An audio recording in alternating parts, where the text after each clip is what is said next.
Guys once again you all are very very welcome to empirical classes. और अब तक हम लोगों ने एटम में जो फोर्सेस हैं उनके बारे में हम लोगों ने डिस्कशन किया हुआ है कि जैसे कि एक फोर्स हमने बताया आप लोगों को, nuclear force. Nuclear force one of the most strongest force है और ये फोर्स जो है 10 to the power-15 kg मास पर अप्लाई होता है, द्रव्यमान पर अप्लाई होता है और इस रेंज में प्रोटॉन और न्यूट्रॉन लाई करते हैं। तो जो प्रोटॉन और न्यूट्रॉन होते हैं वो न्यूक्लियर फोर्स द्वारा बाइंडेड होते हैं, इसीलिए जहाँ पर प्रोटॉन और न्यूट्रॉन्स होते हैं उसको हम न्यूक्लियस बोलते हैं। एटम में न्यूक्लियस में प्लस चार्ज होता है और सेल में क्या होते हैं, इलेक्ट्रॉन इलेक्ट्रॉन पे माइनस चार्ज होता है। इन प्लस और माइनस चार्ज के बीच में अट्रैक्शन होता है जिसे बोलते हैं इलेक्ट्रोस्टैटिक फोर्स। इस चीज़ को भी हमने प्रीवियस वीडियो में बताया हुआ है। तो जिन लोगों ने ये न्यूक्लियर फोर्स हो गया, इलेक्ट्रोस्टैटिक फोर्स हो गया, इसके बारे में जिन लोगों को जानकारी नहीं है उनके लिए हम एक जो लिंक है प्रीवियस वीडियो की वो डिस्क्रिप्शन में दे देंगे, तो उसको पहले ज़रूर देखें, देन इस वीडियो को देखें। चलिए शुरू करते हैं। आज एटम का जो है सेकंड लेक्चर है। तो एटम में हम लोगों ने जो अब तक पढ़ा हुआ है कि ये न्यूक्लियस है, ये इसके चारों ओर सेल्स है, ये पूरा कॉन्टिन्यूस। सेलम किसे कहते हैं, जो इलेक्ट्रॉन होता है न्यूक्लियस के चारों ओर घूमता है, जिस पाथ को फॉलो करता है उसे हम सेल कहते हैं। और इसी सेल में जहां पर इलेक्ट्रॉन मैक्सिमम टाइम स्पेंड करता है, मैक्सिमम टाइम स्पेंड करेगा, मैक्सिमम टाइम स्पेंड करता है, मैक्सिमम टाइम स्पेंड करता है, तो उसे हम क्या कहेंगे, ऑर्बिटल। जहाँ पे ज़्यादा समय व्यतीत करे, पूरी सेल में कहीं पर इलेक्ट्रॉन ज़्यादा समय व्यतीत करेगा तो उसे हम क्या कहेंगे, ऑर्बिटल कहेंगे। और ये ऑर्बिटल क्या होती है इसके बारे में हम लोगों ने शायद डिस्कशन किया हुआ है कि जो पहला सेल है n= फर्स्ट, पहला कोष, ये दूसरा कोष, ये तीसरा कोष और ये चौथा कोष, ये पांचवा कोष। तो जो पहला कोष है उसमें एक ही ऑर्बिटल होती है, वो होती है s, और जो दूसरा कोष है उसमें दो ऑर्बिटल होती है, वो s और p। जो तीसरा कोष है उसमें तीन ऑर्बिटल होती है, s p d। मतलब जिस नंबर का कोष होता है उसमें उतनी ही ऑर्बिटल होती है। चौथे कोष में चार ऑर्बिटल होंगी, s p d and f। पांचवें कोष में पांच ऑर्बिटल होंगी, s p d f g। ठीक है, अब हम लोग आगे बढ़ते हैं। s p d f जो ऑर्बिटल है इनके शेप के बारे में डिस्कशन करते हैं और इसके साथ साथ इनमें जो इलेक्ट्रॉन डेंसिटी का डिस्ट्रीब्यूशन है उसके बारे में भी डिस्कशन करेंगे और ये भी जानेंगे कि किस ऑर्बिटल, एस ऑर्बिटल को एस ऑर्बिटल क्यों कहते हैं, पी ऑर्बिटल को पी ऑर्बिटल क्यों कहा गया है, डी ऑर्बिटल को डी ऑर्बिटल क्यों कहा गया है, इसके बारे में भी डिस्कशन करते हैं।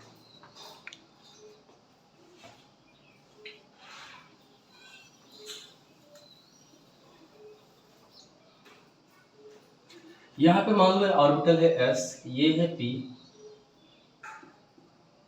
ये d ऑर्बिटल है और ये f ऑर्बिटल है। इनके आकार के बारे में बात करें, आकार के बारे में, शेप के बारे में बात करेंगे। इसके साथ साथ इसमें जो इलेक्ट्रॉनिक डिस्ट्रीब्यूशन है, इलेक्ट्रॉन डेंसिटी का, इलेक्ट्रॉन घनत्व का जो डिस्ट्रीब्यूशन है, वितरण है, इलेक्ट्रॉन डेंसिटी का जो डिस्ट्रीब्यूशन है या वितरण है उसके बारे में डिस्कशन करेंगे। Distribution of electron density, distribution of electron density. ठीक है, इसके साथ साथ बात करेंगे कि ये जो s ऑर्बिटल है, वास्तव में जो sp-df है ये शॉर्ट फॉर्म है। तो इनका फुल फॉर्म क्या होगा, जैसे मिस्टर है, मिसेज है, ठीक है, डॉक्टर है, ये सब इनका शॉर्ट फॉर्म। मिस्टर का शॉर्ट फॉर्म क्या है, mr डॉट। मिसेज का शॉर्ट फॉर्म क्या है, ms डॉट। डॉक्टर का शॉर्ट फॉर्म क्या है, dr डॉट। वैसे ही ये भी क्या है, शॉर्ट फॉर्म। इनका जो फुल फॉर्म होगा वो हम यहाँ पे डिस्कस करेंगे। ठीक है, फुल फॉर्म, ठीक है ना। इसके अलावा आकार हो गया, इलेक्ट्रॉन डेंसिटी डिस्ट्रीब्यूशन हो गया, ठीक है।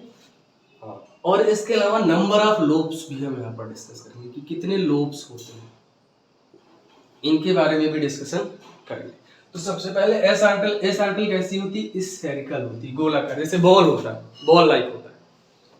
ये इनके सेंटर में क्या होता है, ये न्यूक्लियस होता है, और इसमें इलेक्ट्रॉन डेंसिटी सिमेट्रिकली डिस्ट्रीब्यूटेड होता है, सममित प्रकार। मतलब किसी भी रीजन में जाओगे और इलेक्ट्रॉन डेंसिटी को चेक करोगे, मतलब सभी रीजन में इलेक्ट्रॉन डेंसिटी क्या है, बिल्कुल इक्वल है, बराबर से वितरित है, डिस्ट्रीब्यूटेड है, ठीक है, हाईली सिमेट्रिकल ऑर्बिटल, ठीक है ना। तो यहां पर जो इलेक्ट्रॉन डेंसिटी की बात की जाए तो सिमेट्रिकली डिस्ट्रीब्यूटेड, मतलब समान रूप से इलेक्ट्रॉन डेंसिटी का वितरण हुआ है, समान रूप से इलेक्ट्रॉन डेंसिटी, इलेक्ट्रॉन घनत्व का वितरण हुआ है, समान रूप से इलेक्ट्रॉन घनत्व का वितरण हुआ है, वितरण, ठीक है। अब बात करते हैं फुल फॉर्म की, तो फुल फॉर्म की, तो जो एस ऑर्बिटल है, एस ऑर्बिटल का जो फुल फॉर्म है वो होता है शार्प, क्योंकि इसका नेचर ही शार्प, ये बहुत ज्यादा शार्प ऑर्बिटल, सिमेट्रिकल डिस्ट्रीब्यूशन होता है इलेक्ट्रॉन डेंसिटी का। और अगर लोब्स की बात करें तो इसमें देखो एक ही गोला है, तो इसमें एक ही लोब है, single lobe. Number of lobes कितने हैं, 1, ठीक है। पी ऑर्बिटल की बात करें तो ये डंबल शेप होती है, डंबल शेप होती है, और इनमें जो इलेक्ट्रॉन डेंसिटी मैक्सिमम होती है ये लोब रीजन में होती है, बिल्कुल टिप पॉइंट पर होती है, ये होता है न्यूक्लियस। और जैसे जैसे हम इस लोब से इस नोड की ओर, इसको नोड भी बोलेंगे, जैसे जैसे लोब से नोड की ओर जाते हैं, लोब से नोड की ओर जाते हैं, इलेक्ट्रॉन डेंसिटी क्या होती जाती है, कम होती जाती है, इलेक्ट्रॉन डेंसिटी क्या होती जाती है, कम होती जाती है, ठीक है। अच्छा, एक खास बात और है, यहाँ पे हम एक बात और जान लेते हैं कि नंबर ऑफ ऑर्बिटल कितनी होगी, नंबर ऑफ ऑर्बिटल, एस में एक ऑर्बिटल होगी, पी में कितनी होंगी, 3, जितने भी ऑड नंबर्स होते हैं, डी में कितने होंगे, 5, और एफ में कितने होंगे, 7, एफ में कितने होंगे, 7 होंगे, जी में कितने होंगे, 8 होंगे, ठीक है। आगे का सॉरी 9, तो एक और नंबर है, उसके बाद और नंबर क्या आता है, 3, उसके बाद 5, उसके बाद 7, उसके बाद 9, ठीक है, ओके।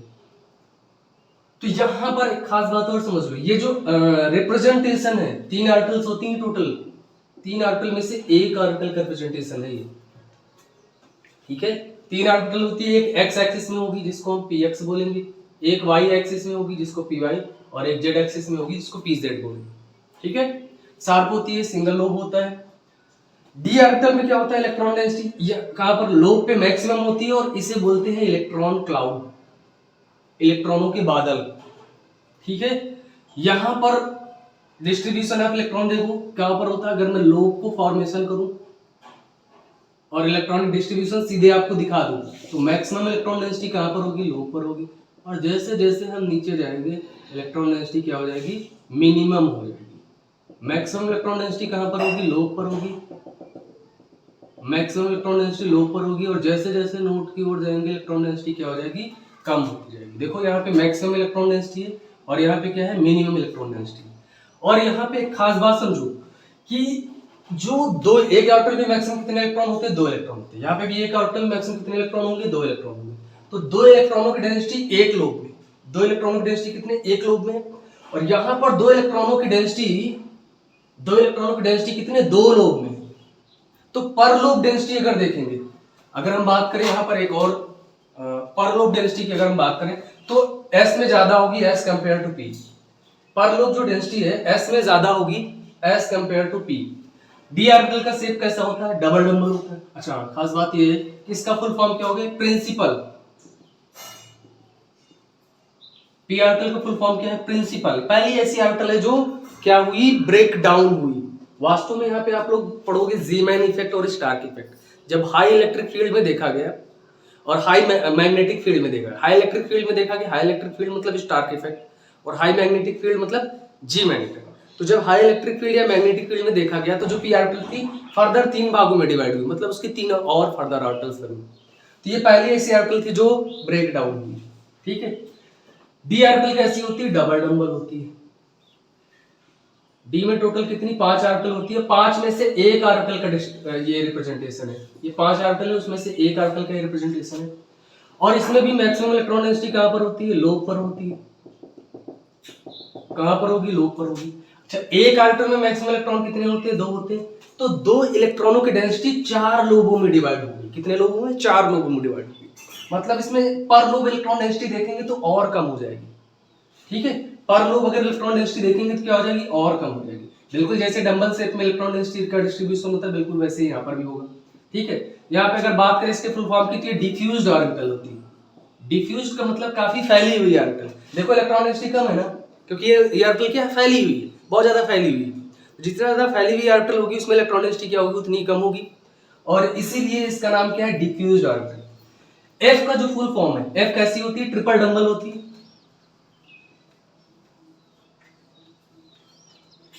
और एफ का जो फुल फॉर्म है वो फंडामेंटल ऑर्बिटल है। कैसी ऑर्बिटल है? फंडामेंटल। काफी बेसिक जानकारी है इसके बारे में, बहुत ज्यादा जानकारी नहीं, इसीलिए इसके शेप को कहीं कहीं पे लिखा गया कॉम्प्लिकेटेड, काफी जटिल है। देखो कितना सारा मिक्सअप हुआ है इसमें। ठीक है, अगर हम इसमें लोब की बात करें तो इसमें लोब कितने हैं? 4 लोब हैं, और इसमें कितने हैं? 6 लोब हैं। इन लोब के नंबर्स को याद रखना, 1 लोब, 2 लोब, 4 लोब, 6 लोब। इन लोब्स के नंबर को याद रखना, क्योंकि जब हम बॉन्डिंग पढ़ेंगे उसमें सिग्मा बॉन्ड पढ़ेंगे, पाई बॉन्ड पढ़ेंगे, फाई बॉन्ड पढ़ेंगे, डेल्टा बॉन्ड पढ़ेंगे। तो ये जो बॉन्ड का क्लासिफिकेशन है, कोवेलेंट बॉन्ड का जो क्लासिफिकेशन है, वो नंबर ऑफ लोब पर डिपेंड करता है। किस पे डिपेंड करता है? नंबर ऑफ लोब के इंटरेक्शंस पे डिपेंड करता है। ठीक है, तो इन लोब्स को याद रखना है। एस आर्टिकल में 1 लोब होता है, पी आर्टिकल में 2 लोब होंगे, और डी आर्टिकल में कितने? 4 लोब होंगे। आप काउंट कर दो, 1 लोब है, इसमें 2 लोब है, इसमें 1 2 3 4 लोब है, इसमें कितने? 6 लोब है। ठीक है, तो ये तो बात हो गई है ऑर्बिटल के बारे में। अब हम थोड़ा सा 1s ऑर्बिटल को थोड़ा सा और एक्सप्लोर करेंगे, और s ऑर्बिटल को एक्सप्लोर करेंगे, और थोड़ा सा p और थोड़ा सा d ऑर्बिटल को इस विशेष रूप से जानेंगे। ठीक है, बस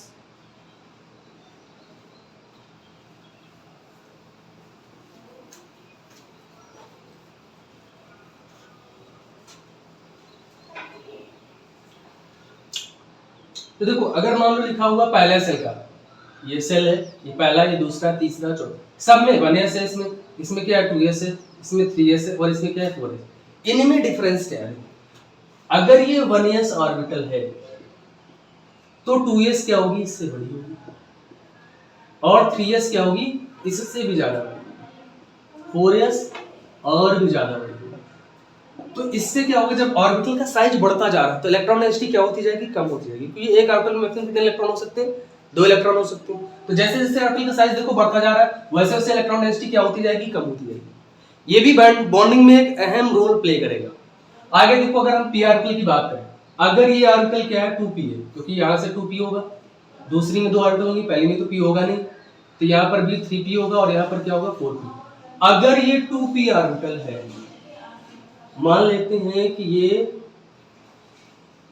2p ऑर्बिटल है, तो 3p क्या होगी? 3p और लंबी होगी, और जो 4p होगी वो और ज्यादा लंबी होगी।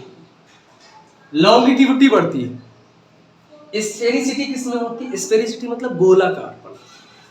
स्फेरिसिटी किसमें होगी? एस ऑर्बिटल में होगी। लॉन्गिट्यूडिटी मतलब लंबापन, लंबापन किसमें होगा? पी ऑर्बिटल में होगा। तो सोचो, जिस बॉन्ड में पी ऑर्बिटल का कंटेंट ज्यादा होगा वो बॉन्ड उतना ही ज्यादा लंबा होगा, और जिस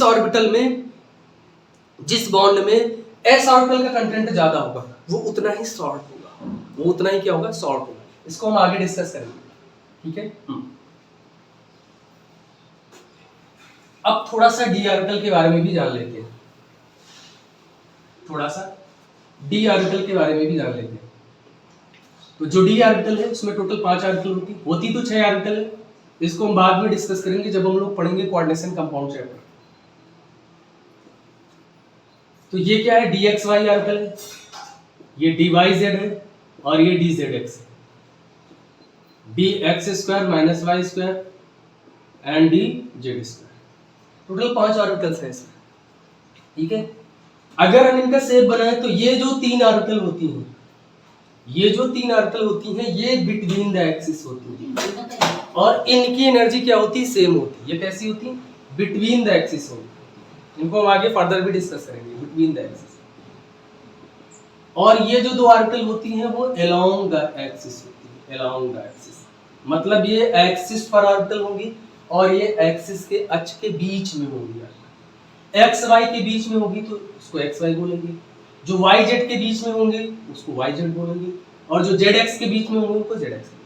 ठीक है, अब थोड़ा सा इनके शेप के बारे में। ये तीनों, ये पांचों आर्टिकल में अगर हम 4 आर्टिकल की बात करें, चारों आर्टिकल दिखती तो कुछ डम्बल शेप ही है, 4 की चारों, ये 4 की चारों। लेकिन ये जो डीजेड स्क्वायर आर्टिकल, इसका जो शेप है, इसमें जो लोब है थोड़ा सा मोटा हो जाता है। एक खास बात ये है, लोब थोड़ा सा मोटा हो जाता है और यहाँ पे कुछ रिंग लाइक स्ट्रक्चर होता है।